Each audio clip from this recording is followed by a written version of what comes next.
Welcome, everybody, back to another episode of the Amateur Experts Podcast, where we are experts about absolutely nothing. And I won't really say nothing because based on our pick'ems this weekend, we did pretty damn good. So I know Lanny's not here to go over it with us. Maybe we can get him back on here in the next few weeks.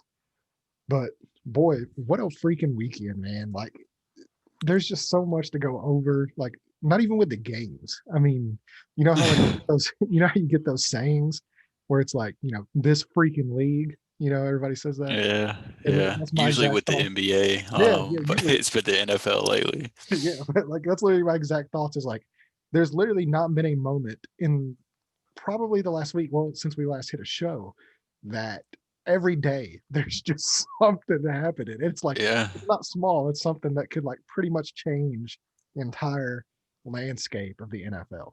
So without further ado, I'm Landon Oliver, your host, along with my co-host Andrew Scott. Happy to be here. I'm barely here. Aaron Rodgers has taken my soul. And the Chargers took what was left. We'll talk about all that more later, but I'm here. I'm glad to be here. It's good to be back. We made it to episode 4, which I think like already ties how far we made it in our last podcast venture. So it feels good, man. Yeah. Well, we got, I think we hit about like 12 episodes of the last one, but there was a lot more. There was a lot more like wrestling and NBA going on at the time. It was definitely not coronavirus. Right, So right. but this like just strictly talking, football as we are right now, which of course, we'll venture on to other things here after as the season comes to Oh a yeah, close. yeah. Um, but man, pull up our pick 'em real quick because I want to get into the games already. Like I'm super excited. Yeah. Let's jump right into it. Um, so like you had said, shout out to Lanny for joining us, being our first official guest appearance of the Amateur Experts podcast. He was able to do the pick 'em with us last week. We all finished 3-1. Um, so the Chiefs versus the Browns, we all three had the Chiefs. The Bills versus the Ravens. Lanny and I had the Bills. You had the Ravens. That's where your one L came. Lamar, let me tell you. Packers versus the Rams. Lanny and I had the Rams. You had the Packers. This is where Lanny That's right, and mom. I took an L. That's right, mom. I had the Um, Packers. and then Saints Buccaneers. We all three took the Saints, or we all three took the Bucks, and they ended up beating the Saints. So we all three, you, Lanny, and myself, we all ended up finishing 3-1 for the week. So a pretty good week. Yeah, but that's why we're not expert. That's why we're amateur experts because Right? Yeah, we we're had that finished one perfect. mess apiece. So hey, Yeah. here's what it is. So dude, I got to get right into it right off the bat. All right, let's do it. Rams. I'm sorry. Like we gotta just hit it. It's We just pull the got to start band-aid there, off. huh? Rip the Pull band-aid the off band-aid quickly. off. Um, Fair enough. so there's some things about this one that surprised me. It went about how I expected, but the script was almost flipped on how I was expected because I figured Rams defense would show up. It wouldn't be super high scoring. Rodgers, might throw a touchdown or two at Right. most. And basically it would be the Rams offense that would lose y'all the game. I figured, Right. maybe a 14-3, 21-7 type deal. Definitely wasn't how it happened. Jared Goff played really well. The Rams defense surprisingly didn't. So I'm going to kind of let you take it from here as to kind of what happened. So I do want to give. I think you might be giving him a little too much credit. He Like played Goff did play well. good. He played good. I don't know if he played really like. I don't know if he played great. He played good, but not. I don't think he Look, played great. I for mean, he took for what the for the defense gave weather him. and with the thumb thing, I think he did the best he could, and that's all you Yeah, can. I don't think he played bad, and he was also missing Cooper Cup, which is his safety blanket. That's his favorite target. So I don't I think that needs to be mentioned too. I think the biggest factor in this game, and I think it was extremely clear, is the fact that Aaron Donald was only able to play 50% of snaps due to the rib injury. Um, you saw immediately with him whenever he was on the field, he wasn't his normal self. He wasn't able to wreck the game like he normally does whenever he's out there. And it was pretty clear that he really didn't have any business being on the field. But there, I mean, there's no way that Aaron Donald wasn't playing in that game, regardless of what was going on health wise. But him only being out there for 50% of the snaps, it was clear how important he is to that pass rush because there was no pass rush. I mean, Rodgers had all day to throw. Well, let's also too like give credit as well because the Packers defense has multiple all pro or not defense, the offensive line has multiple all pros on it as well. So like along with the Yeah, well, injury, but I mean, he and was going their up best against offensive Elton lineman they were Jenkins, which missing is an too. all pro guard. Um, Right. so I mean that's a tough for anybody to overcome, especially hurt. Yeah, yeah. I mean, and but the thing that bothered me the most is they were missing probably their best offensive lineman, with their star left tackle being out of the game, and the edge rushers weren't able to get anything going. And I think it's, even though Donald doesn't get every single sack the Rams record, I think it's pretty, it was pretty obvious how important he is to opening things up for those edge rushers. And with him not playing at 100% and only playing 50% of the snaps, I think it was a pretty glaring thing with them not being able to get any pass rush going. And the one that really hurt, and this is like if you want to pick a weakness for this defense throughout the year, it's been biting on play action. It's been something that's kind of bit them several times this year. And that dagger touchdown that Rodgers threw to Lazard in the fourth quarter was exactly that. There was play action, the corner that was supposed to be covering Lazard, Troy Hill, and the safety Jordan Fuller both bit hard on that play action, and it was just like pitch and catch for Rodgers to Lazard at that point. And that's something that's bit them a few times earlier in the year, and it did it again this time. Ramsey played pretty well. I mean, he was targeted 6 times, gave up 55 yards, and he was credited of giving up a touchdown. But I mean, the Eh, touchdown that Adams scored, they basically just ran Adams back and forth, yeah, until I wouldn't really like credit it. It's yeah, his fault. he was That was more considering genius coverage, offensive. but That's more yeah, genius offensive design than it is right. It Ramsey. was a great goal line play call, and there wasn't really anything. But so I mean, only 55 yards for Ramsey. He played well, but the other options, it's kind of annoying, honestly, because I think that the Rams' second best corner is Darius Williams. But for whatever reason, whenever they only have two corners on the field, Troy Hill is the second corner out there, and I really don't get that. But those were kind of the two big things from the defensive side of the ball for me, and then just the fact that whether it was a touchdown or a field goal, I believe the Packers scored on like their first 5 drives of the game, and the way to beat the Packers is to run the ball. They've got a below average run defense, and Akers did average 5 yards a carry, but he just didn't get the volume that he needed to really put his stamp on the game like he did against Seattle, and that was a lot to do with the fact that the Rams were playing catch up. And so that was kind of, I think those were the determining factors for me. And then just the fact that Aaron Rodgers is a man on a mission this year, man. I mean, he has just been incredible, and this is truly a quarterback-driven league. I wanted to think and hope that the Rams could overcome that and could ride their defense to another win. But Rodgers, especially at home and then in the playoffs, he's just too good, man. Yeah, it's and they also too like Lazard. He kind of made up for that dropped touchdown he had Mhm. earlier because there was another one that I mean he was walking into the end zone if he hadn't have dropped that Yeah. wide open pass. So I think honestly it might have looked could have been worse. Right. Yeah. So yeah, it's man, just watching that game, like you said, it's a quarterback driven league. And I think when you get this deep into the playoffs, but we're gonna touch on this one later on because what's weird is so as we saw, it is a quarterback driven league, but we saw two of the games where the quarterbacks, really didn't perform all that well. Mhm. And we saw another game where Patrick Mahomes gets knocked out and Chad Henne has to come in and basically close the deal. Right. So, um, so it is a team effort, but yeah, I just think when you're going up against somebody like Aaron Rodgers, it's man, especially this year, I just don't know how you stop that. So I think overall it was a pretty good game. Not really much for you guys, but it was entertaining to watch. Such elite level offense, and the way that Lafleur has kind of unlocked this basic little like almost cheat code offense, where um, it's that Shanahan offense that, McVay runs and, San Francisco runs. But the main difference is now you have Aaron Rodgers running it instead of Jimmy Right. Garoppolo and Yeah. Jared Goff. So I think I think you're kind of seeing the effects of that with how they've played. And man, it's going to be I wonder if McVay is kind of somewhat bitter because like LaFleur is like the first piece of the McVay coaching tree, right? Like he's the first coordinator to get hired as a head coach, and McVay's over here trying to turn Goff into a magician, and then his first branch off his tree gets to go coach Aaron Rodgers. it's, I would be a little bitter if it was me, but hey, well, I'm there's sure an he's happy to article. be the Rams I was coach. gonna say, But man, there's an article that came out by Barstool. I was reading it either this morning or yesterday. It was talking about how Sean McVay is basically just engaged to a total smoke show. And he's got all this money, and he lives in LA, and he's yeah. like, he'll be okay.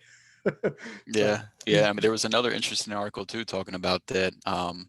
The golf McVay relationship is they're in need of marriage counseling. Essentially, is the way that it was put. They're kind of not seeing eye to eye right now. So it'll be kind of interesting to it's see where that storyline goes in the offseason too. Because I it's mean, they're amazing how basically it's amazing how when a quarterback doesn't play that well and then gets benched, it's amazing how that relationship just changes automatically. It has nothing to do with he's like, oh, I'm not seeing eye to eye, but it's not my fault. It's because you, you won't play me. right. Yeah, Yeah. it's pretty funny how that happens. Um, so let's kind of, I'll go ahead. We'll put the band-aid back on at least for another little while, and we'll move on to the next game. All right. It was the game that I got wrong. It was my lock of the week, or my upset lock of the week, that pretty much got unlocked by subpar quarterback play. There was, I think Josh Allen is just really good, but really, like, it wasn't that bad of a game towards the end, but to start off, man, that game looked kind of rough. yeah. So man, like, I want to get into this, and I know it's going to be an unpopular opinion because we've already argued. Which, I mean, granted, like, it's a Louisville fan that doesn't necessarily like use facts. It's just emotion based arguments. But if you really look at it, so I saw an interesting stat earlier today that let me see if I can pull it up. It's something to do with quarterbacks over the last 20 years getting knocked out in the playoffs. Um, and it has to do with them basically underperforming on their offense. So I want to say how this is worded. So it was quarterbacks that had their lowest scoring performance of the season in the playoffs and lost. So I Okay. believe like Manning was like two out of his 15 trips, and he lost those two games. It was the lowest performance. Brady, I think it was 2 out of 18. Um, Breeze, was up there. I think he was like 5 of something, but I mean it was like, a large number. How many times those guys have been in the playoffs. But what struck me Right. as interesting was that Lamar Jackson was 3 of 3.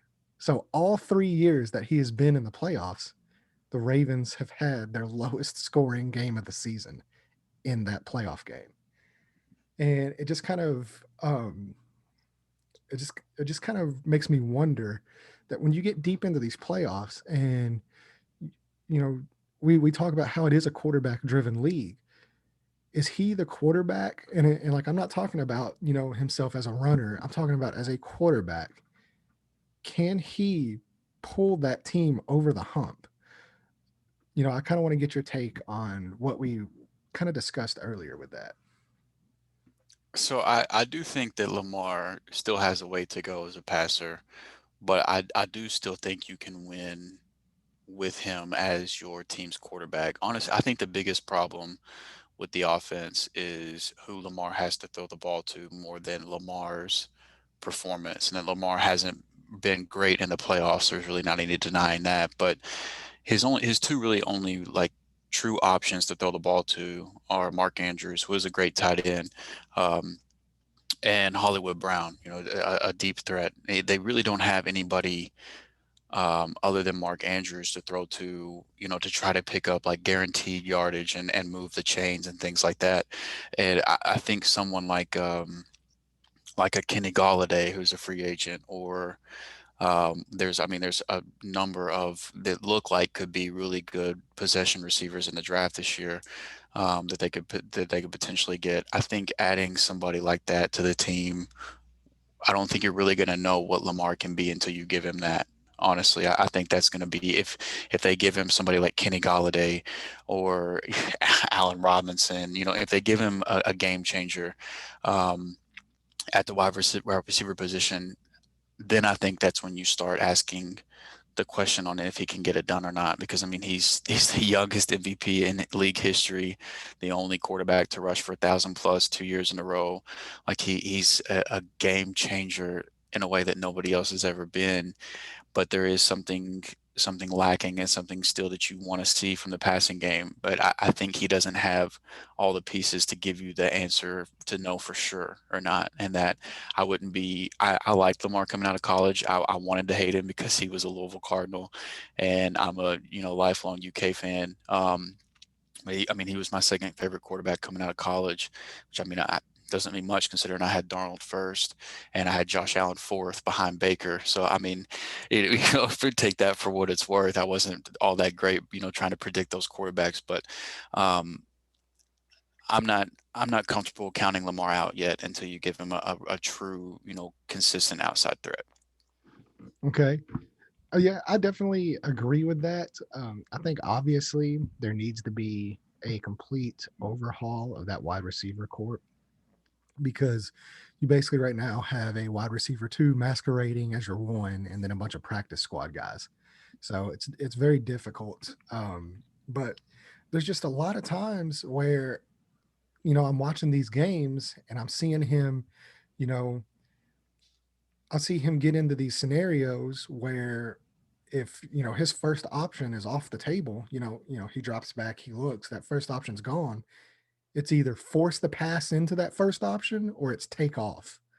Uh, and whenever it's in the playoffs, and like I said, you're facing, at this point in the juncture, you're not facing bad teams. So you have teams that are going to load the box and take away that run game as much as they can. They're going to force him to make those multiple reads and be more of a pocket passer to go through his progressions, try to attack them on the outside.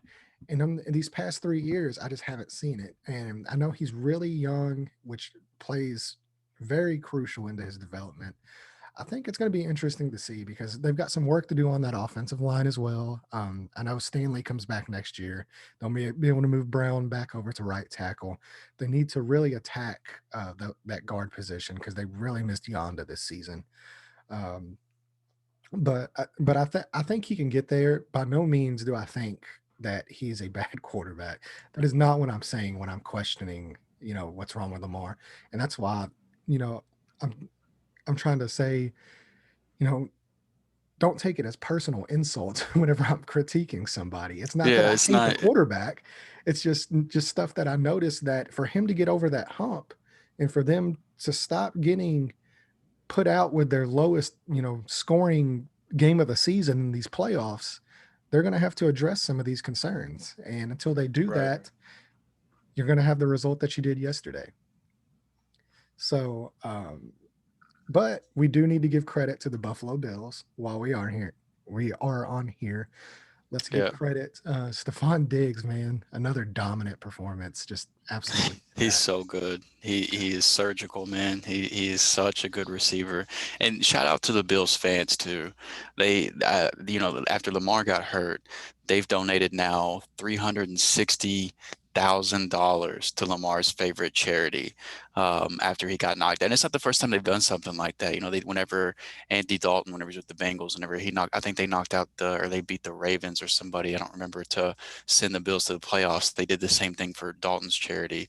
So I just want to throw that out there real quick because I think the Bills are like the coolest fan base in the NFL, and they continue to do cool stuff like this. But um, all that aside, I mean, Yeah, Allen and Diggs, they're playing on another level right now, man. And Josh Allen just continues to play with such confidence. And I mean, it looked shaky in the first half, but once they kind of broke out of that funk, I mean, they look like the same Bills that they've looked like all year.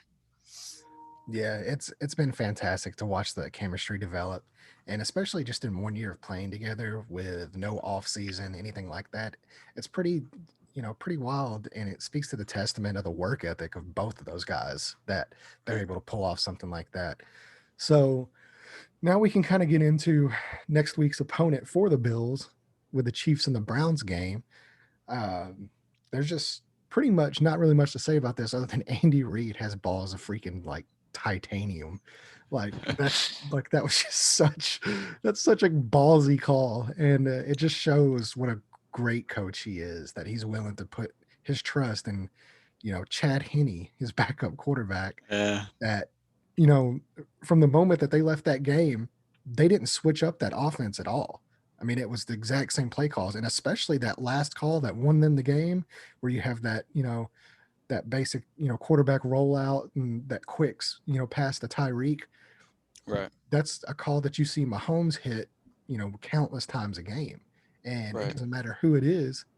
I mean, obviously, you're not going to get the no look fancy behind the back pass when Chad Henne's in the game that you would have on that play that, Mahomes would have done. And everybody would have lost their lunch, over something that Matt Stafford's been doing for, 12 years, but that's beside the point. Uh, I'm not going to get into this argument. Um, but it was really cool to see how he put his trust in his players, and in such a crucial moment of the game, he's willing to make a call that gutsy that gets them to the championship game. And I think we got to give it up to the Browns, man. This has been a great year for them. It's cool to see Hmm. that franchise finally succeed, and Yeah. by no means should Browns fans be discouraged by what they saw in that game. I thought Baker Mayfield made some absolutely fantastic throws in that game. Yeah. He And had some God, dimes. and really, like if it wasn't for that, fluke play, with Rashard Higgins reaching into the end Oh, the zone. helmet to helmet non-call Yeah. that they Well, had. yeah. Yeah, that Well, was even brutal. with the helmet to helmet non-call, even if you don't call it, I mean, that's pretty much a rule that multiple coaches I know have implemented. I know Belichick does it, and I know Stefanski said that they teach that as well. Is whenever you get that close, not to reach out over the goal line, because if you were Hmm. to fumble, Yeah, basically and that the the risk fumble outweighs into the the end reward. zone rule, like the that whole rule is annoying to me anyway. Um, but yeah, no, you're exactly right. The risk definitely outweighs the reward on that one. Yeah, and I mean, obviously, it was a missed call, missed helmet to helmet targeting call. Yeah.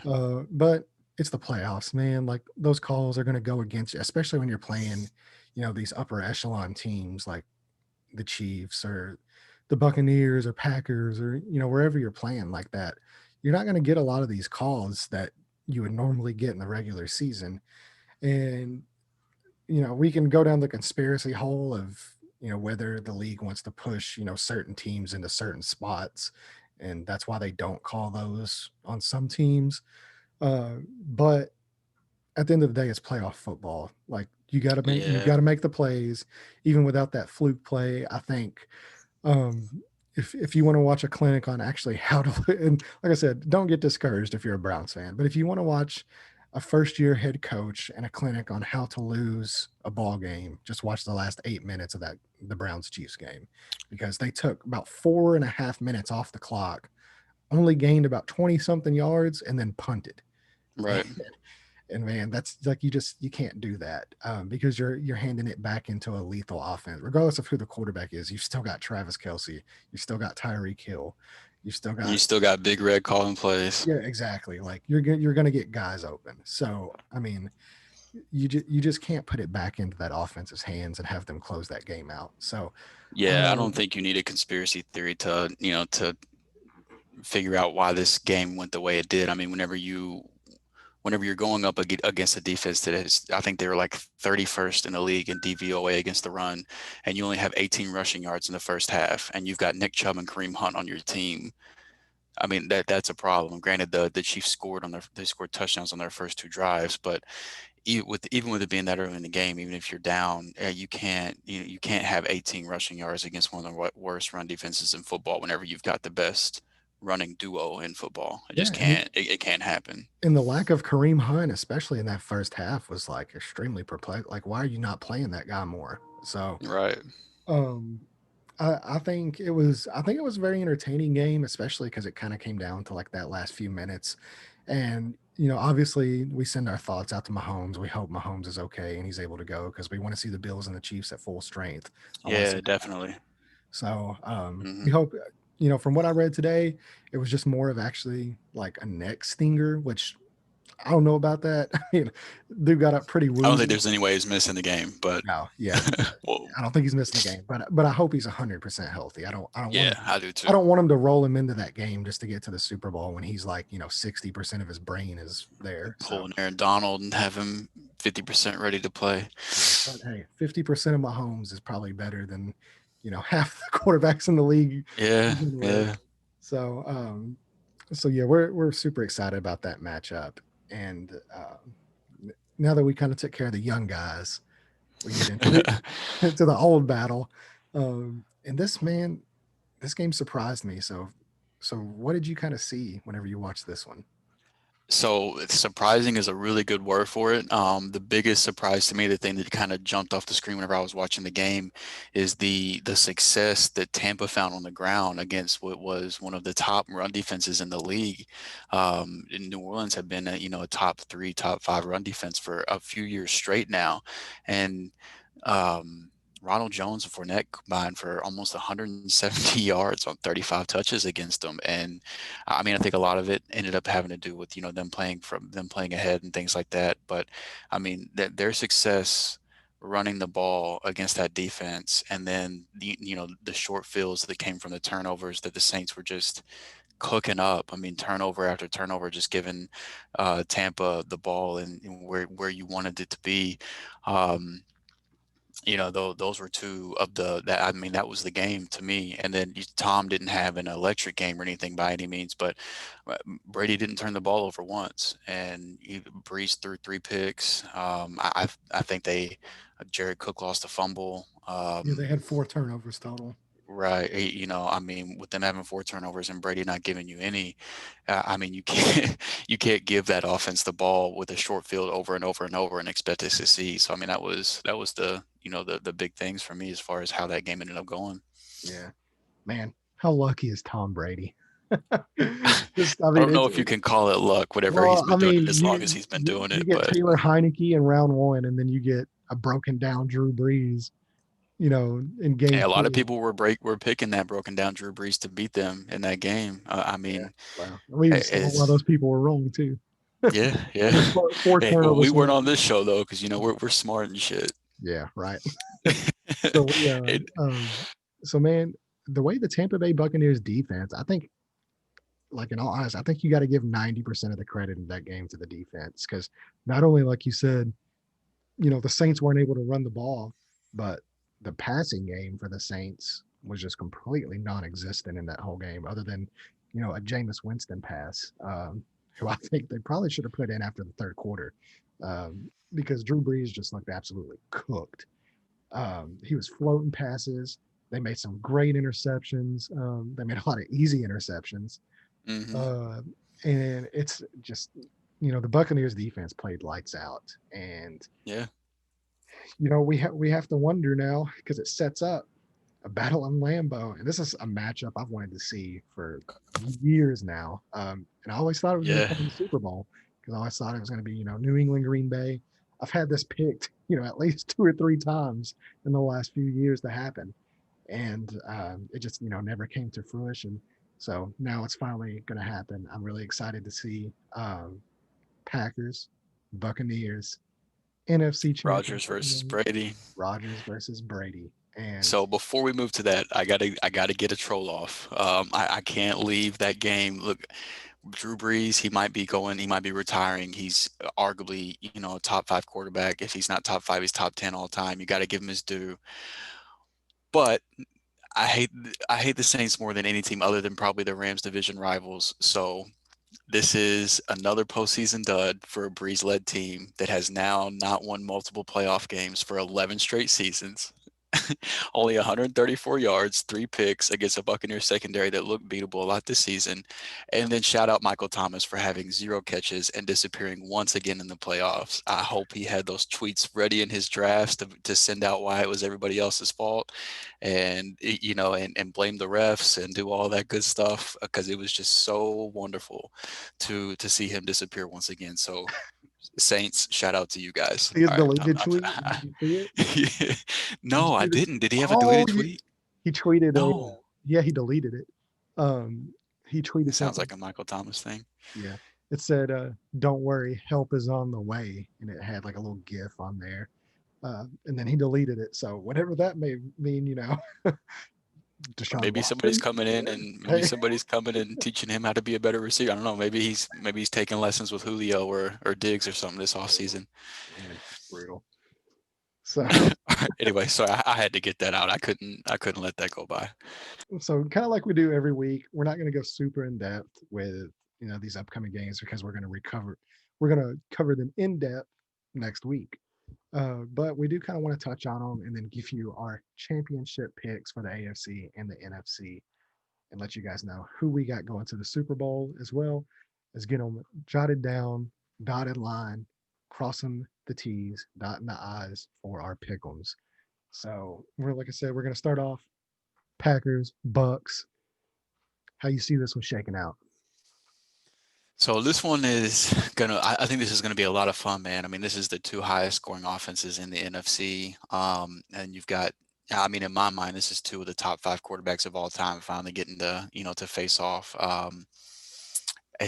Maybe I'm still a little bitter because the Packers knocked the Rams out of the playoffs, but I am gonna take the Buccaneers in this one. It wasn't an easy pick, and maybe that Packers Rams game is playing a part in this, but I do like this matchup for Tampa though.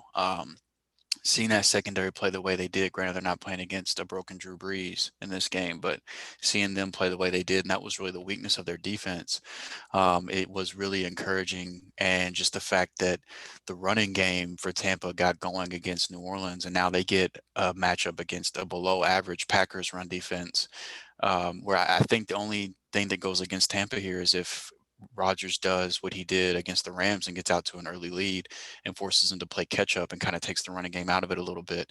Um, but even if that ends up happening, I like the Buccaneers passing offense a lot more than I like the Rams if they are forced to play catch up. So I think this is a good matchup for the Bucks. It's tough to pick against Rodgers with how well he's playing, and I do still think, even though the secondary looked good against Breeze, I do still think that they're the beatable part of the defense, and I think Rodgers will be able to beat them. I think Adams will have a bigger game than he had against the Rams, but man, it's tough to pick against Brady in the playoffs, and it would be one thing if it was another quarterback going to play in the cold of Lambeau, but I mean Brady's been playing in the cold weather in the playoffs his entire career, so I don't think that that's a factor on either side of the ball this game. So I'm gonna roll with the Bucks in this one. All right, and basically, every reason you gave, I'm going to go the opposite way because I think it's more of a strength for the Packers. Um, and I think it basically boils down to Aaron Rodgers can throw the ball further than 20 yards, and he's not Taylor Heineke. So I don't think you're going to have that big, Buccaneers defense that they've been the last Hmm. couple of weeks. I think that's more of a mirage than anything. Drew Brees did not attempt a single throw that went past 20 yards. Yeah, that's And definitely the most troubling thing for me is the Buccaneers pass defense, without a doubt. And I don't think that's going to happen at all in Lambeau. I think, and then plus, I mean, to be completely honest, Brady hasn't really looked that great the last couple games. They've have won on the strength of their defense, and then like in all honesty, like, and this isn't me trying to troll Brady. I know all that because I've been on the record. I think he had a fantastic year. I don't think he's done. I think he's a good quarterback, but I think it's more of their opponents than it is the Buccaneers. Um, and I know the Saints beat them earlier in the year, but earlier in the year, Drew Brees isn't, week 18 or week 17 Drew Brees. and you saw that basically play out. I think the Packers offense is just on another level right now. I think they just absolutely torched the Buccaneers. And then on the other side, I have some worry that um, basically Antonio Brown, he had an injury and they're still testing that to see if he's going to be able to go. I think if he's not able to go, I think that's a worry. I think Hmm. Mike Evans could have potentially have a good game, but I think Jair Alexander is one of like the top three cornerbacks in football. I, Absolutely. Yeah. I think the way that what's the Lattimore? I think the way that Lattimore plays him, I think Jair can play him just as well. Um, so it's going to come down to Chris Godwin. It's going to come down to a big day for Gronkowski and those tight ends there, Bryant. And if they can protect Brady as well, because if they can protect Brady, I think they can put up points. But I don't see, like I Look, said, they're going to throw farther than 20 yards, and it's not Taylor Heineke you're playing. right. You're not going to have Yeah. that benefit that you've had the last two games. I think this is a completely different animal with the way Green Bay is playing. So I'm going to go roll with the Packers. Yeah, I mean, obviously, whenever you get down to this point of the season, these are the best teams left in the game. It's tough to pick, and I think I do think that Wirf's one of their, I think he wasn't Tristan Wirfs wasn't their first round pick this year, this past Yes. draft, the Yeah. offensive lineman. I think he deserves a lot of credit for how he played against Cam Jordan, in that Saints game. I mean, I thought that was extremely impressive, especially considering how great Cam is. So I think if they can repeat that, that'll make the game more interesting. But I completely agree that I don't think the secondary is as good as they looked against New Orleans, and I do think um, that Adams and Rogers are going to have a lot more success than Breeze and Michael Thomas and those guys did. So I think it's going to be interesting. It's hard to disagree with anything you're saying. So it's going to be fun to see how that plays out.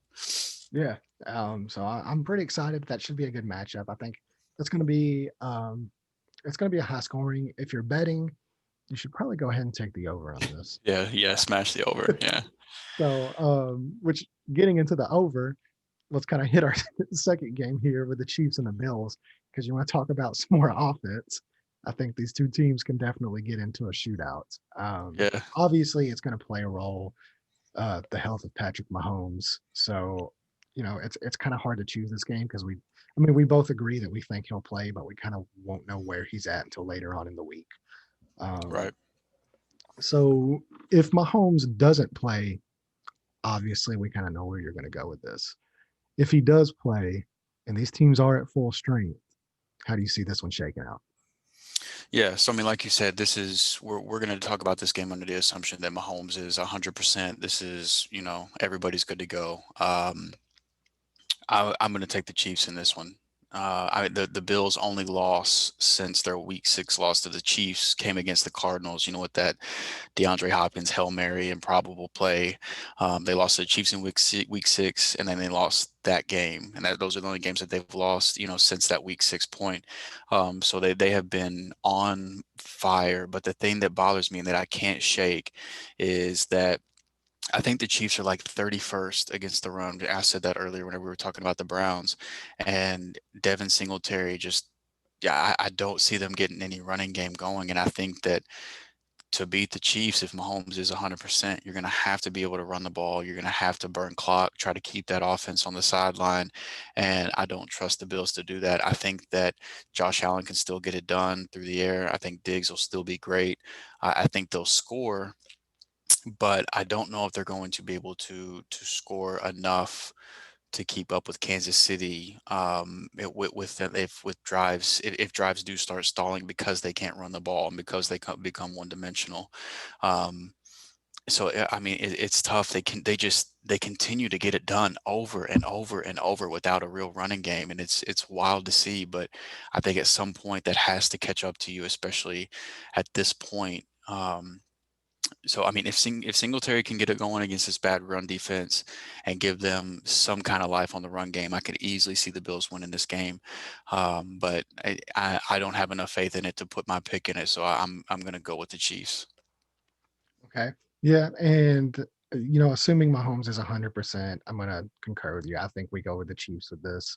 The biggest matchup for this game for me is going to come down to Travis Kelsey and Tremaine Edmonds on the Bills' defensive side because he's a very fast, very athletic, very young linebacker who can match up in space with somebody like Travis Kelsey. So I think that's really going to be where your game plays out. And if the Chiefs can utilize Hardman kind of like they did last week, I think that's going to Mhm. be a very tough way to cover.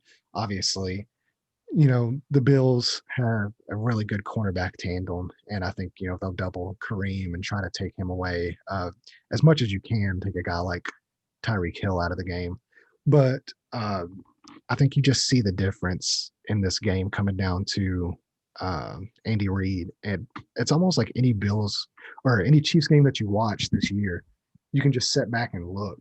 And I mean, you could if you pause the screen on any random offensive play, you can sit and you can count like he's open, he's open, he's open. Like Yeah. it's just insane how open these guys get, and what a fantastic job Reed has done. So I think until somebody can find a way to neutralize that and to take away some of these wide open options and make Mahomes actually have to, throw a tough pass for, you know, once in 15 weeks, then I, you can't really pick against the Chiefs. And especially Right. the way their defense has been playing recently. Tyrann Matthew has been absolutely lights out this whole season, and he really showed up last week. Chris Jones has been really good, which I know, the Ravens have a really beat up offensive line, and the Bills have probably, other than the Packers, they have probably the best offensive line in football, um, statistically speaking. And Josh Allen, you know, the weather's not going to affect him one bit. He's probably the only guy in the league that has a stronger arm than Mahomes. So it's going to be very interesting to see this matchup. Hopefully they are at full strength. I think obviously if Mahomes isn't able to go, then we know that we're switching to the Bills pick. But Yeah. Yeah. Definitely. so right now we're setting up Patrick Mahomes, Aaron Rodgers, or Tom Brady, and those are two matchups. Kind of almost the changing of the guard. Depending on how that plays out, All right. or you have somebody that's not willing to give up that baton just yet, and it's going to be pretty exciting either way because you either have the Bills in the Super Bowl for the first time against one of these quarterbacks, and then if not, you've got Mahomes, the next goat. Even though nobody really knows what that term means anymore because they call everybody the goat.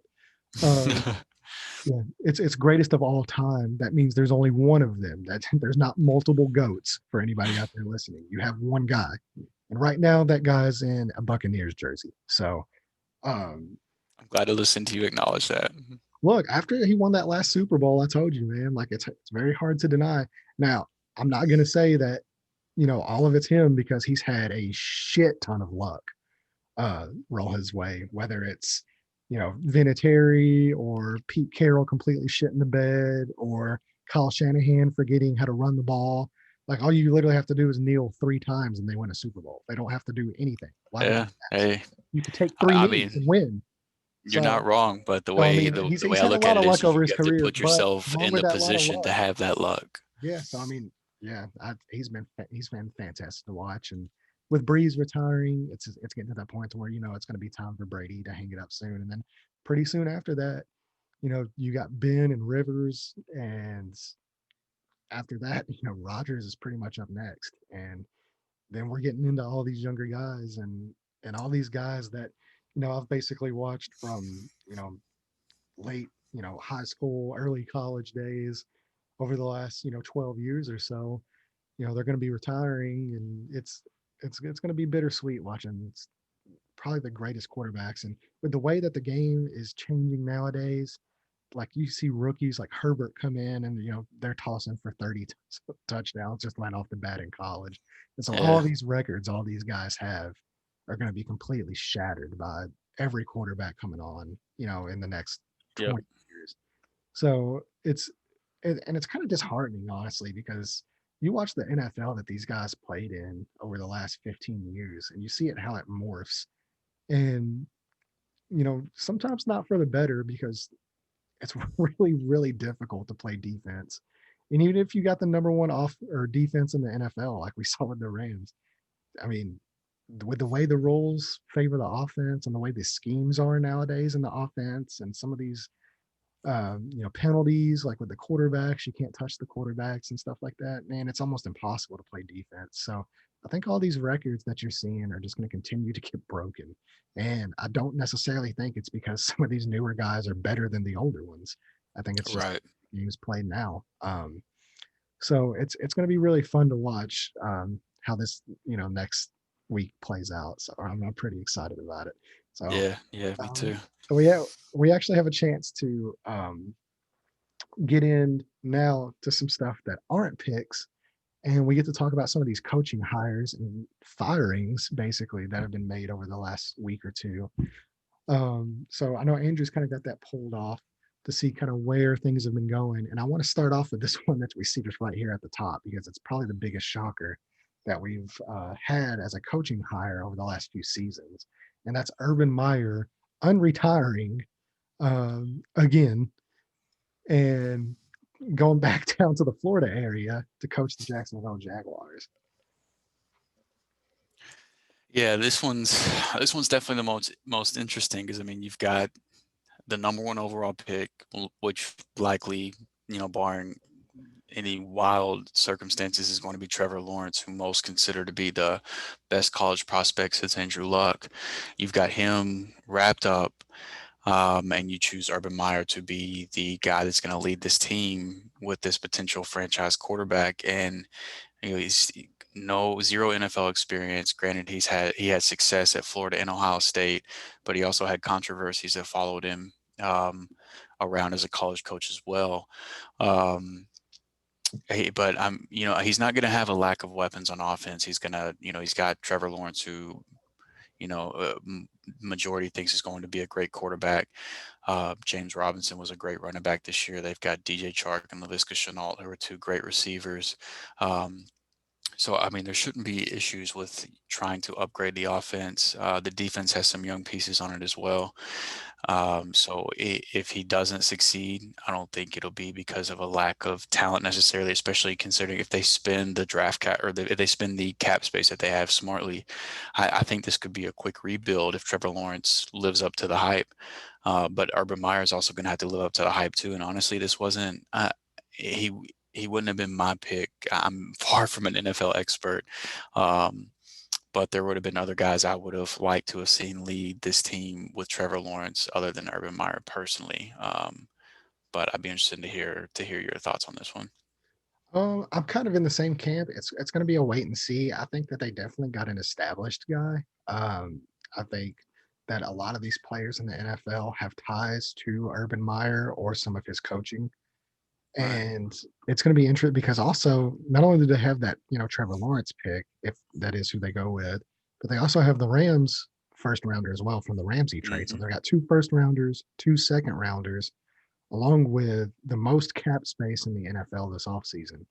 Right. So you're going to be able to add guys in free agency. This should be a team that unless Trevor Lawrence is completely not what he's advertised as being, that should be able to come in and compete for either a 500 record or better right off the bat. Now, granted, the GMs have to hit on those picks and they have to get the right free agents in the door. But I think that as long as they can do that, it's basically going to come down to if Urban Meyer can coach in the NFL. And if he can, they're going to have success. If he can't, then doubt he's going to be sticking around too much longer. Might have to fake another heart attack to get out of there.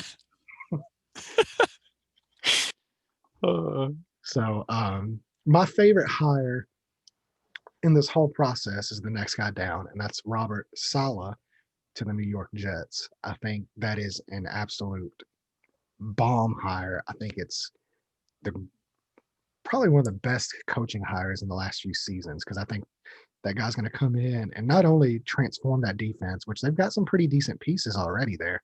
I think they hmm need to work on their secondary, but um, the biggest change is he brought Matt LaFleur's brother, who is the offensive coordinator of with Shanahan there, um, from San Francisco with him to run that Shanahan system. and the kind of the similar system like McVay and the Packers and all that to run that in New York. So he's going to change the culture. He's going to get that defense right. They've got some good cap space. They also have 2 first-round picks. And I really think that they're leaning towards sticking with Darnold. And I think Darnold is perfect for that San Francisco type offense as well. Because he can get out of moves, he can throw on the run. I think he's smart. And he's got a lot of untapped potential down there. So we'll be able to see kind of how that plays out. And if they're able to leverage that number 2 overall pick, trade back, get a lot more picks, basically get a haul for that pick and add some more talent in some of those deficiencies as well. So I think the New York Jets might be my sleeper pick for next season to compete and make a wild card spot. That's how big of a hire I think this is for them. Um, do you know much? I know you're probably really excited to get that guy out of your division. Yeah, that was my favorite thing about this hire was just the fact that he's not going to be the DC for the 49ers anymore. I don't have to deal with I mean, for as much struggle as they had this year, the 49ers accounted for 2 of the Rams' losses this year. We just could not get anything get done against that defense both times we played them. And I'm just so glad I don't have to watch the camera pan over to him 15 times a game and see him pumping up and running around and screaming. And like, I'm so glad he gets to do that somewhere else to where I don't have to watch that for 30 minutes a game for 2 games a year anymore. And he is he's a great defensive coach. He should come in, like you said, and change the culture immediately. The Jets should be a much more disciplined team on both sides of the ball. Um, and the only question with hiring a defensive coach as your head coach is, what the offensive side is going to look like, and trying to find some type of consistency there. I mean, if your offensive coordinator does consistently have success, then you're constantly having to bring in new offensive coordinators and things like that, as opposed to the head coach keeping the offensive system. If it's an offensive minded head coach, that's the only thing that I don't always like about having a defensive minded head coach. But if you're going to have one, I think he's one of the best ones to have. And um, yeah, I love the hire just for the simple fact that he's out of the NFC West, and hopefully the 49ers defense is worse because of it. Well, speaking of getting guys out of divisions and hiring offensive coaches, I just want to personally send a fruit basket and a nice handshake and thank you to the Atlanta Falcons for shipping Arthur Smith the hell out of the AFC South because I'm so sick of that guy's offenses. He's too damn good. And now with Vrabel's track record of not really being able to make hires that matter other than this one, um, I'm pretty excited to play the Titans next year. So let's saddle up. Uh, I think Atlanta, that's another fantastic hire by them.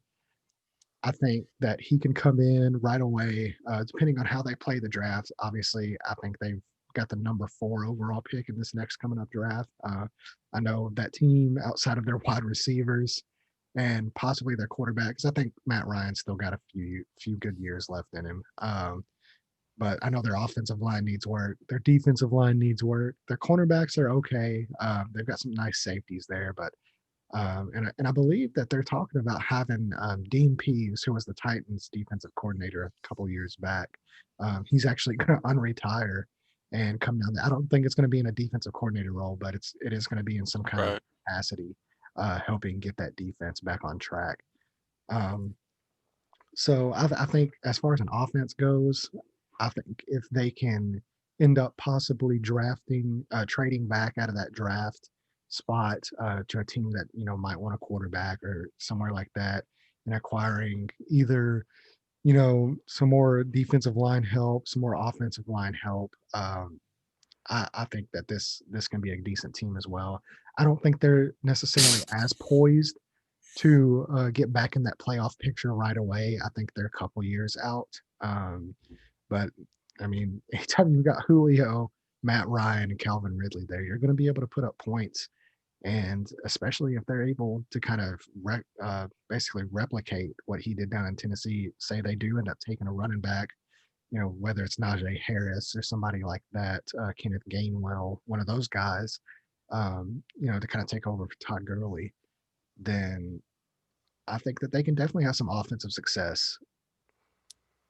Yeah, I mean, this is, I'm obviously for the last couple of years now, I've been a huge Travis Etienne fan, and after this hire, the Falcons kind of immediately jumped up to one of my favorites. Is I hope that's where he lands, because I think with his, I mean, he's not Derrick Henry by any means. They're not even, Najee Harris would be closer to that than ATM, but with Arthur Smith's play calling ability and his big play ability, I think that could be so much fun. But I think that really on the offensive side of the ball, than O-line help, that really is all that they're missing. They just need some type of um, running back that they can count on. And I mean, you can get that this year in the middle rounds of the draft with how many solid running backs it looks like there's going to be. So I mean, I think if they can get O-line help and if they can get fill that hole in the offense at the running back position, I think the offense would be poised to make a lot of noise. And there is still some questions on the defensive side of the ball, but I mean, to their credit, after they fired Dan Quinn, the defense did look improved under Raheem Morris. So it'd be interesting to see what happens there. Um, but I like this hire a lot. I think that rather there's been talk of, do they move on from Matt Ryan? There's been talk of possibly shopping Julio this offseason and things like that. So it's a lot still has to play out to see what's smoke and what's actually real. But as far as just a head coach hire across the board, I think it's a good move. Yeah, and um, like I said, thankful he's out of the AFC South. So Atlanta, you got a fan right here. Um, this next hire is one that I'm not really familiar with, but I know you are extremely familiar with. We've heard for now about a week that Brian Daboll, who's the offensive coordinator of the Bills, is the favorite. And as soon as the Bills get knocked out of the playoffs, there's basically going to be a lock. But you know how locks are in the NFL. Uh, Right. so news kind of broke. Brandon Staley, who's the Rams defensive coordinator, is going to be taking over with Justin Herbert and the Los Angeles Chargers. So as a Rams fan, because like I said, I'm not really too familiar with Staley. Obviously, I know the Rams have a great defense, but they've also got a lot of great players. Um, how you view this one for the Chargers? So, I mean, it really caught me off guard. I didn't think that the Chargers would be, which granted, I saw that the Chargers were one of the teams that interviewed him twice. So, I mean, I knew it was a possibility, but I really thought the Chargers would be a team that would go with. I thought Brian Daboll would have been great just because, I mean, you've got a young quarterback that looks really promising. Got great weapons on offense. It seems like you bring in an offensive-minded head coach and you roll this thing into next year and see what happens. But if you're going to go defense, I think Brandon Staley is a great way to go. And you hear people say meteoric rise a lot. It's another phrase that's used really often, and it applies here too. I mean, he went from in 2019, he was the linebacker coach for the Broncos, and then he gets the defensive coordinator job in LA, and now he's a head coach the very next year. A lot of people thought he was one more year away, and I really thought the Rams were going to get him back for one more year, and then he would get a whole head coaching gig. But I mean, he definitely earned this. I mean, he took a Rams defense that was um, considered good but not great the year prior under Wade Phillips and turned them into arguably the best defense in the NFL. And they do have a lot of great players, but according to Over the Cap, the Rams have the sixth least amount of total cap space spent on their defense this year. So while they do have players that emerged as great players, it wasn't because they invest. I mean, granted, they got the Donald contract, they got the Ramsey contract. Um, Michael Brocker's got a decent payday, but yeah, a lot of these guys are guys way outperforming their contract, and a lot of people think that has to do with what Brandon Staley has done this year. And I'm one of those people. I mean, I do think that there's a lot of talent on the defensive side of the ball, but I think Staley got the most out of that talent as well. Um, and it really surprised me whenever I saw that number that even with the huge contracts that Donald and Ramsey have, they're still the sixth least amount of cap was kind of mind blowing to me. So, I mean, the players have loved the Rams defensive players just rave about him. And Jalen Ramsey said that, the teams would be insane to pass up on Staley, but he hoped they did so that we could run it back next year with the defense and things like that. Um, so I mean, I'm sad as a Rams fan to see him go, but I'm happy for him because he definitely earned it. And I think the Chargers, the Chargers have a lot of talent on defense too. So if they can bring the right offensive mind in to handle that side of the ball, I'm not sure. I haven't seen what Staley's plans for that are yet. And I think he might actually be plucking from the Rams as well whenever it comes time to do that. Um, but they've got a lot of really good talent. If they can just stay healthy, the talent on the defensive side of the ball is plentiful. So I think he can do a lot of special things with the Chargers defense as well. So I mean, overall, I like the hire. I think it'll be good for him. Gotcha. And so those are the official hires so far. I know there's been some talk still of the Detroit Lions with Dan Campbell is basically considered a lock to get that job. But like I said, you know how locks in the NFL go.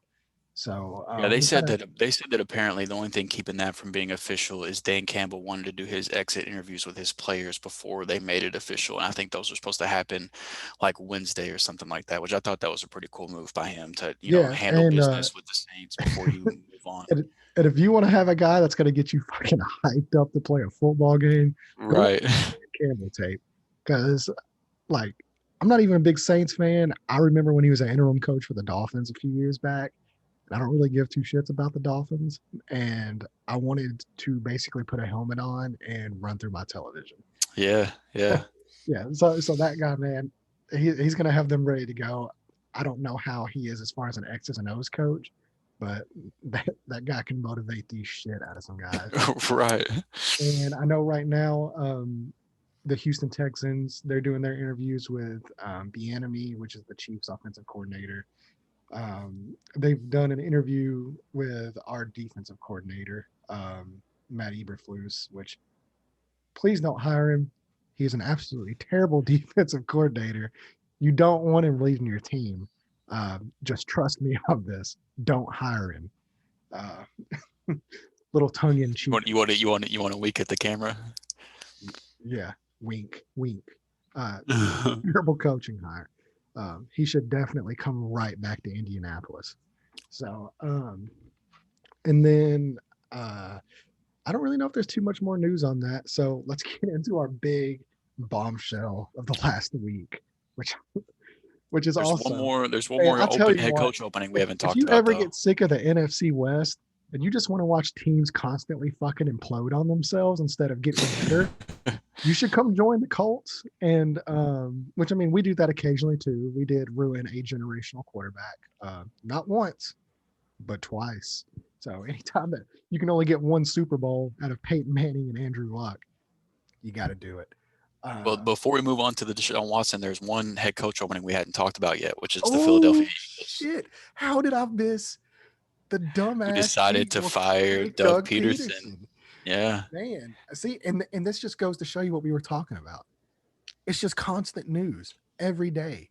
This right. freaking league, man. Like you can just constantly gloss over huge news because there's something right after it. Yep. So yeah, Eagles. Boy, y'all are fucking retarded. Oh man, you're so stupid. You're so stupid. Why in the world? Like this guy has a statue outside of your building, and I get it. Was this year that great? No, but at the same time, your quarterback played like dog shit. Your offensive line was decimated by injuries. Your defense, while granted wasn't that great, still kind of performed well. And you're in the freaking NFC East, which is the easiest division to win in football. You could be right next or right back in the mix right next year with some savvy moves. I think it basically just comes down to Jeff Lurie wanting somebody that is going to say yes to his every move. Everything that I've heard about this from people in football say this is just an absolute dumbass decision by the Philadelphia Eagles. And when the guy just won a Super Bowl with Nick Foles just a couple years ago, it's kind of hard to disagree with that sentiment. I think y'all's head coach deserves a lot of credit for that too, though, because ever since Frank Reich got plucked from the Eagles, that offense hasn't looked the same by any means. Um, but yeah, I do think that I think it's premature. If the Eagles would have had another bad year next year, I wouldn't have been surprised by the move. But it definitely caught me off guard this year, and they say it came down to a difference in opinion. And I think a lot of that was just centered around the quarterback position. I mean, it was clear that Peterson wanted to go with Hurts, and it seems like ownership picked Wentz over Peterson. And then there were reports that came out that ownership has been telling head coaches, potential head coaches in these interviews, that they believe Wentz can be fixed. That's kind of they've been their selling point whenever they're in these. And I mean, I don't disagree with them on that, but um, it's oh, man. I mean, they we talked about already how the Buccaneers defense looked kind of like a mirage against the Saints, and then it was reported that the Eagles reached out to Todd Bowles for a head coaching interview because of how well the defense looked against the Saints. I guess said that in the quote.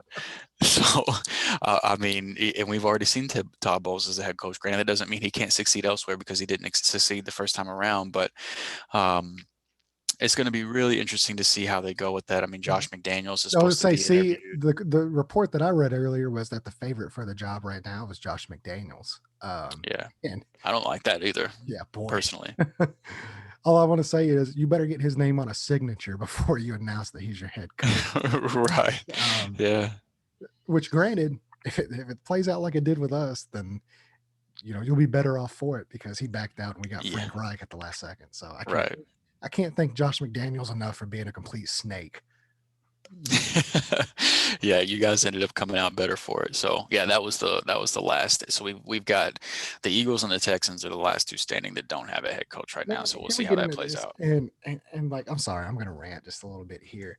Um, teams, listen, you do realize that not every coach is Bill Belichick. And if you look at Bill Belichick's record before he got to New England, he wasn't, I mean, granted that if you actually deep dive into it, he was in the middle of turning those Browns away, and he did a great job as defensive coordinator with the New York Giants.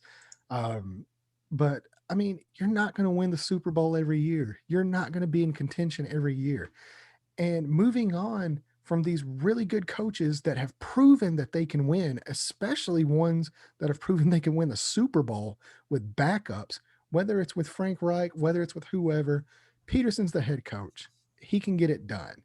And your willingness to move away from these guys just after one bad season, just and so quickly, instead of staying the course. I mean, in all honesty, it kind of goes the same way with Los Angeles with the Chargers because you're two seasons removed from a 12-win season and your team's decimated by injuries.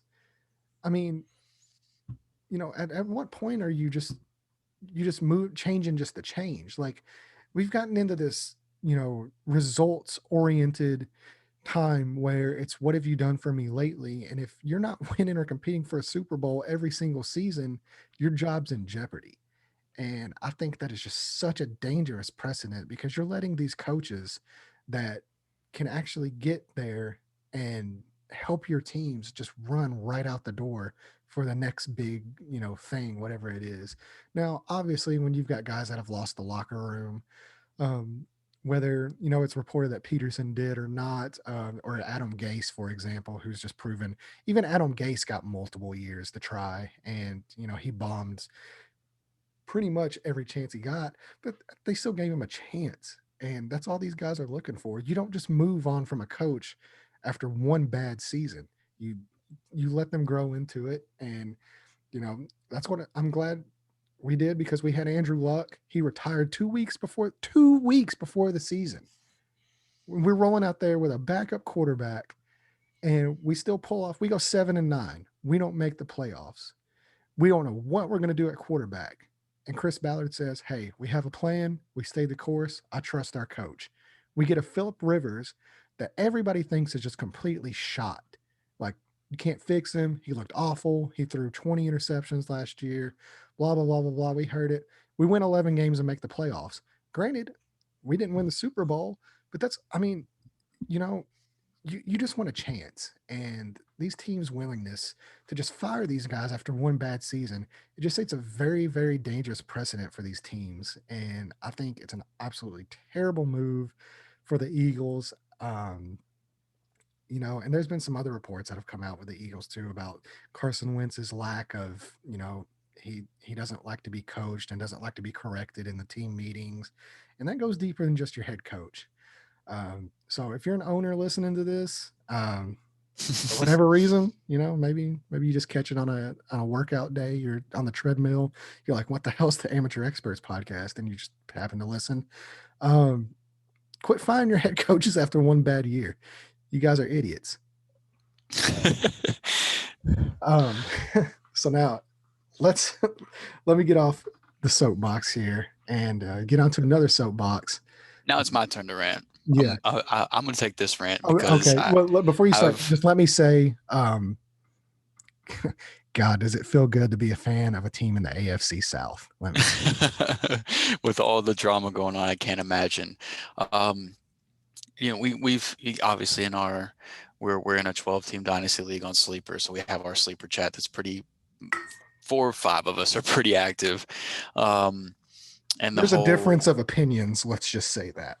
yeah, and so the whole honor your contract thing came up whenever the Deshaun Watson news broke that he wanted out of Houston and that um, he wasn't answering calls from the Texans and things like that. And while I get that argument that that there is a legit argument to be made there of honor your contract, I do not for the life of me understand why we have no issue criticizing players for their poor performance. And we have no issue for teams cutting players with years left on their contract and trading players with years left on their contract, even though the teams made a commitment to those players. But whenever a player, your franchise quarterback specifically, the best player on your team, wants to challenge and criticize an ownership team that has been arguably the worst for the last couple of years in a row now, whenever he wants to challenge that and whenever he wants to try to take power in his own hands and get out of a situation where he's in the prime of his career and he doesn't want to waste it on a team that clearly doesn't know how to manage themselves. I don't know how that's such a problem. I don't know why why there's such an outrage that Deshaun Watson wants out. Why wouldn't he want out? Why in the world would you want to waste your time when he just put out the best year of his career after they traded away one of the best receivers in football for a running back. Granted, David Johnson isn't the worst running back in the league or anything, but Hopkins is one of the best receivers in the league. And you guys basically gave him away. He still gave you his best season of his career, and you won 4 games because of it. And I mean, they said that they were going to give him a say so in the head coaching and GM process. They did not consult him about the GM hire whenever they grabbed old boy from the Patriots. Um, he wanted them to interview Robert Saleh, gave them no interview. He wanted them to interview Eric Bieniemy, or however you say his last name, the offensive coordinator from the Chiefs. And then the first go round of interviews, they didn't interview him either. They didn't interview him until all this news came out, and then they were like, "Oh shit, we need to go interview this guy and try to make things look better." They've had And they've had coordinators deny their interview requests. yeah, yeah, and I mean, you've got a top 5, top 10 quarterback in the NFL You have a as the top leader of this three team, quarterback. right? And guys don't want to coach there because of how dysfunctional that place is, and because Watson probably isn't going to be there. Like it is almost impossible to have a top 5 quarterback and make the situation so bad that coaches don't want to coach there. Like coaches should be lining up to coach that team. And that should tell you everything you need to know about that situation. And I just cannot understand for the life of me why people are so surprised that Watson wants out. I applaud him for it. I hope that he gets out. I hope he gets to make the best of his career.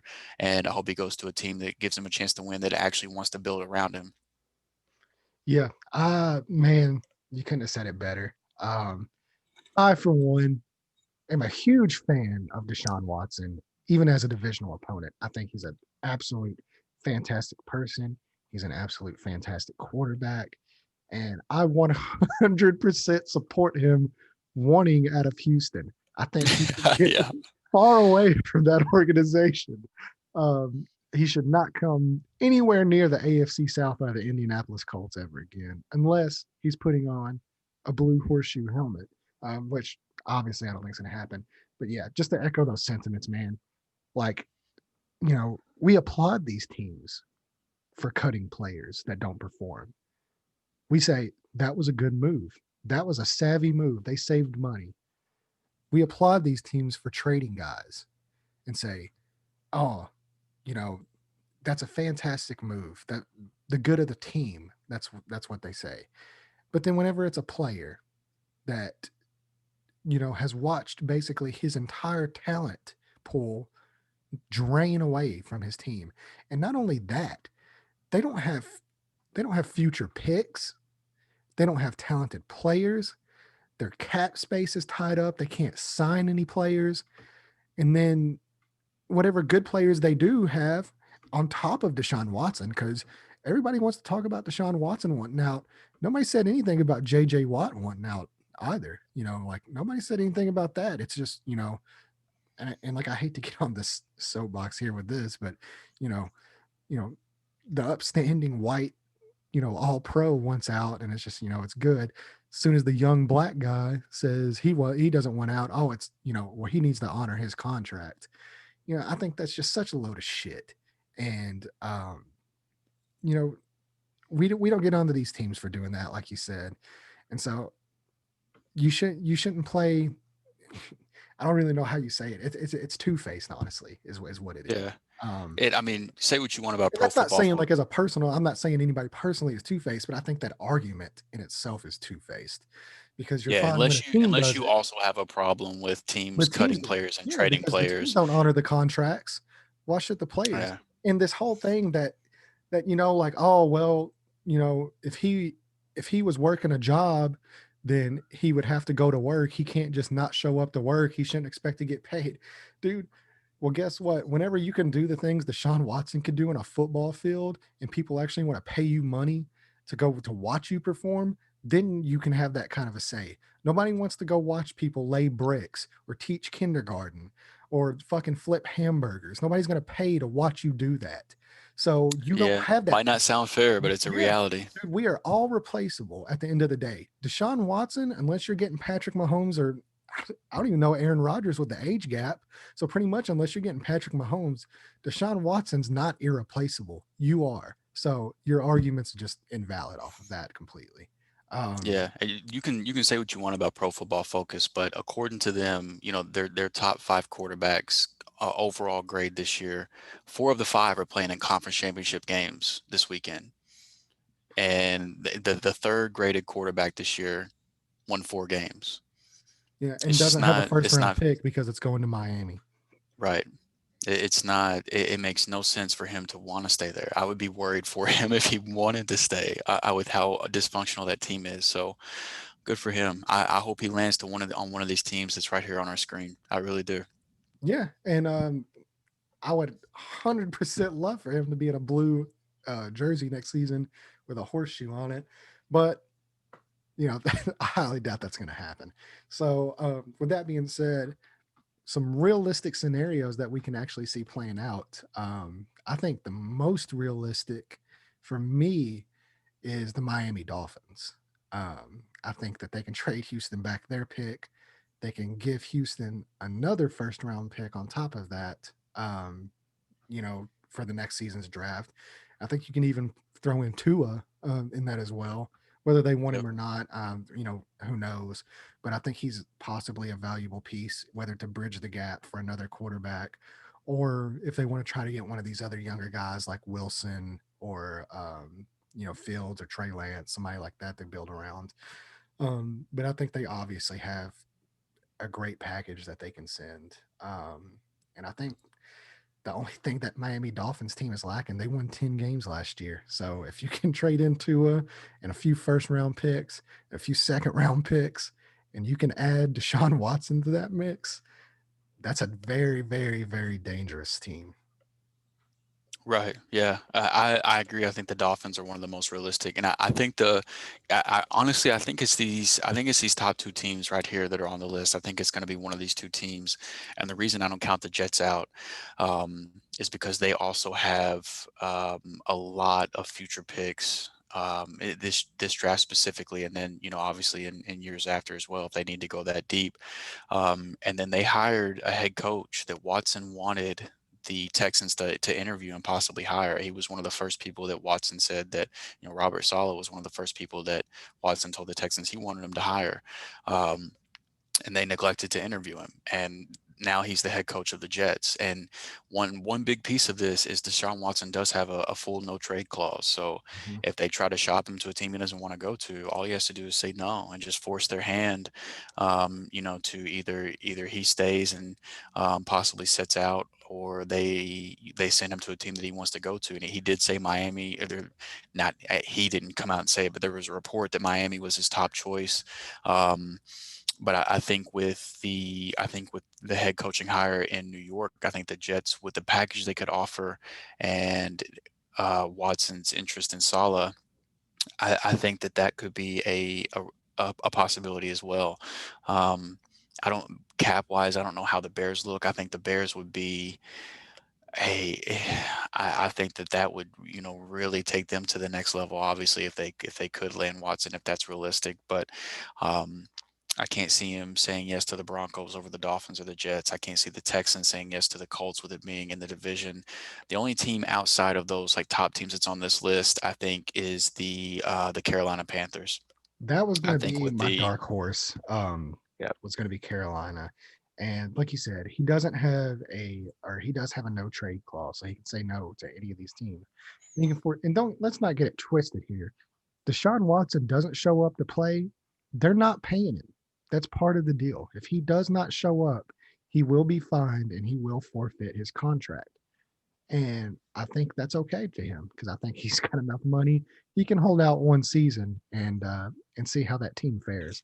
So that was going to be my dark horse as well. And I'm sorry to cut you off, but it was going to be Oh, Carolina yeah. because not only are they an up and coming team, they've got some nice offensive pieces. They have an up and coming defense. They have one of the up and coming head coaches and offensive coordinator combos in the league. But you have that Clemson connection too. He spent 4 years in Carolina. Let's not forget in college. So he's very well versed in that area, and he's very comfortable in that state. And which I mean, I don't know is Clemson's in North Carolina, right? Not South Carolina. Yeah, I believe so. I Yeah. believe you're right on Okay. that. Yeah. Yeah. Okay. I was like, man, I don't want to fuck this one up. So, so yeah, I think the team to watch out for here is Carolina. Um, Yeah, I agree. Outside of those top choices, and I mean, how could you not like getting to have Christian McCaffrey on your side of the offense, and then getting to throw to DJ Moore and Robbie Anderson? I'm assuming they don't bring Curtis Samuel back with him being a free agent, but DJ Moore and Robbie Anderson are two really good receivers to throw to. You've got Christian McCaffrey. You've got a pretty high draft pick this year, and like you said, the offensive side of the ball with their head coach and their offensive coordinator, assuming that Joe Brady doesn't get hired for one of these last couple head coaching jobs that are open, because I believe he's been interviewed for both. Um, I think Carolina could be really appealing to Deshaun if they put the right package together to where the Texans would entertain it. So truly, that would be, if I had to pick three teams, it would be the Jets, the Dolphins, and the Panthers. I don't know enough about the Bears situation to know if they're realistic or not. I think it would be a great fit, I but know they're pretty cash strapped, but also with that Carolina, with what you said, I think if they do get Deshaun Watson, obviously they're not going to have that draft pick. yeah, that's very true. Yeah, yeah, it's very unlikely that they hold on to that if they make that trade. If I had to pick, three teams, I think the biggest ones right now that I could realistically see is Miami being the most realistic, and I think Carolina's your dark horse. And the team, my personal preference that I would absolutely love to see him on. And they also have a pretty decent draft pick this season. I think they can make some moves, and they have some cap space as well because of that Garoppolo contract that they can move, they can get out of. And that's Deshaun Watson with Kyle Shanahan in that 49ers offense. Um, that might be my dream scenario. Um, and no, it's totally not because I own Debo Samuel in a dynasty. Um, but yeah, man, what a team that would be. Just That's my nightmare. I didn't even think about that. Yeah, I'm sorry to bring that up, but yeah, um, yeah. See how it feels to play him twice a year. I can tell you, it's not fun. Um, Yeah, I can imagine. I mean, we get to deal with Russell Wilson twice a year. And I think Deshaun, I think most people would take him over Russ at this point. So I definitely don't want him to come to the NFC yeah, and that would totally be West. an NFC West move too. Just trade for Deshaun Watson. Yeah, That's totally a move yeah. in NFC Let's West. just make the division even better. Why not? Yeah, so I think from a selfish standpoint, um, I would like to see him and from what I understand too, he grew up a 49ers fan. He's a big 49ers fan as well, personally. Yeah, I So saw a thing on Bleacher Report where like the 49ers, like a 49ers fan account posted a picture of him in a 49ers jersey riding in some car, and he liked the picture and commented yeah, dope pic down in the bottom and all sorts of shit. Made me sick to my and you're stomach saying already your thinking heart just about it. dropped. You're like, please Yeah, God. because like of all people, Stephen A. Smith, I saw a clip on the internet the other day. Stephen A. Smith, they were talking about this on First Take on Trash Take on ESPN, and they were talking about possible landing spots, and they said, and Stephen A. Smith said, "This isn't my opinion. A source just texted me this that the Rams would be willing to package Goff plus picks because after this year, the Rams finally will have draft picks again in next year, and then if you like, we have our second round pick this year, and we're gonna have a couple thirds and things like that. But first round picks and stuff, we're finally gonna pick in the first round, assuming we don't trade it away for the first time next year." And he said a source texted me and said that the Rams would be willing to package Goff plus picks. Um, to try to go get Watson. Now, I think a third team would have to be in the trade to make that work because of the cap situations of both teams. Because even though Watson's contract overall, I think is bigger, I think on a per year basis, I think Goff's might be tougher. So I think there would have to be some shuffling there. But I mean, with the moves that Snead and McVay have made with Cooks and Ramsey and all these guys and all the trades they've made and all this stuff coming out with McVay and Goff about he's our quarterback right now. He made sure to put that right at the end of the question on the very last question of his exit interview. Um, I don't think it's a realistic possibility. I don't I think was it's going to gonna say, happen. man, like, yeah, But yeah, I'm sure the Rams are fully willing to do that. I don't yeah, that one bit. I'm sure the Rams. but look, for a team Um, like the Texans, as dysfunctional as they are, and if they do, if you, I don't, clearly, if you're giving up Watson, your goal is to tank for a little bit. Let Jared Goff come in and suck for a couple of years. His contract is very cuttable after 2022, so he can come in, secure you a couple draft picks, hey, look, as an um, AFC South and then fan, you I could would cut him. welcome Jared Goff in our division. Yeah, I'm sure anybody would at Come this on point. down. Yeah, Yeah. the worse move for the Texans, the better for me. Right. But And that that would being be the said, worst one of all the ones we've discussed. yeah, So that being said, selfishly, yeah, I would love to see Deshaun Watson in a 49ers uniform this it coming up. would turn out so well, and I would hate it so much. Yeah, but boy, I would enjoy watching that. And like I said, as a Debo Samuel owner in fantasy, it would be pretty fun.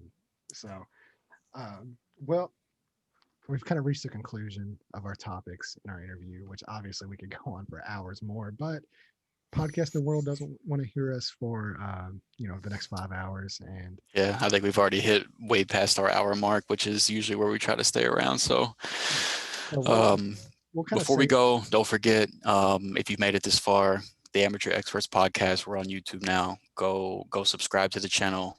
Hit the little bell so you can get notified every time a video drops. Make yourself a mash smarter that person. subscribe button. That's Yeah. all the YouTubers And say, then right? if you're watching this video on YouTube and you like this video, like the video because that also helps us out. The likes, the comments, drop your shout out to my man Kyle, aka Newton Hawk. He's a guy I game with a lot. He came through on the YouTube. He dropped his predictions to the games on our episode last week. I think he ended up going 2-2. So shout out to you.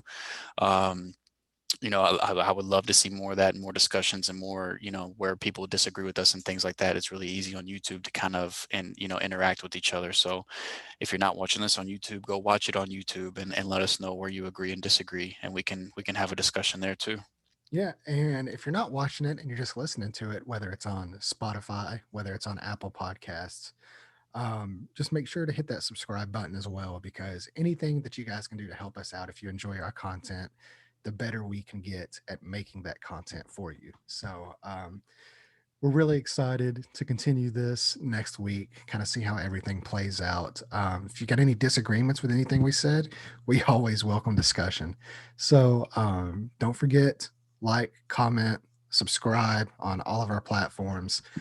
And, you know, we'll see you guys next week. Thank you so much for listening and have a great evening.